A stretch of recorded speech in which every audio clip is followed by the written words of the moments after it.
கர்த்தருடைய தூதனானவர் அவளை வனாந்தரத்திலே சூருக்கு போகிற வழியருகே இருக்கிற நீருற்றண்டையில் கண்டு, சாராயின் அடிமை பெண்ணாகிய ஆகாரே, எங்கே இருந்து வருகிறாய், எங்கே போகிறாய் என்று கேட்டார். அவள், நான் என் நாச்சியாராகிய சாராயை விட்டு ஓடிப்போகிறேன் என்றாள். அப்பொழுது கர்த்தருடைய தூதனானவர், நீ உன் நாச்சியார் அண்டைக்கு திரும்பி போய் அவள் கையின் கீழ் அடங்கியிரு என்றார்.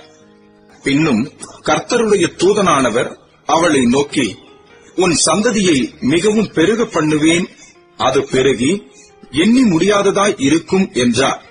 பின்னும் கர்த்தருடைய தூதனானவர் அவளை நோக்கி, நீ கர்ப்பவதியாய் இருக்கிறாய், ஒரு குமாரனை பெறுவாய்.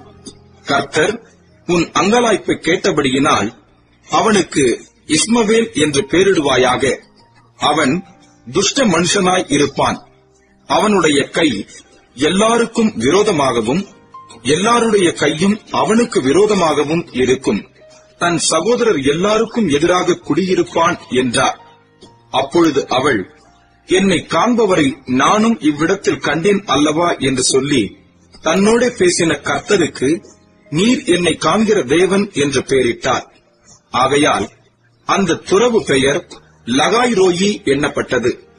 அது காதேசுக்கும் பாரேத்துக்கும் நடுவே இருக்கிறது. ஆகார் ஆபிராமுக்கு ஒரு குமாரனை பெற்றாள். ஆபிராம் ஆகார் பெற்ற தன் குமாரனுக்கு இஸ்மவேல் என்று பெயரிட்டான். ஆகார் ஆபிராமுக்கு இஸ்மவேலை பெற்றபோது ஆபிராம் 86 வயதாயிருந்தான்.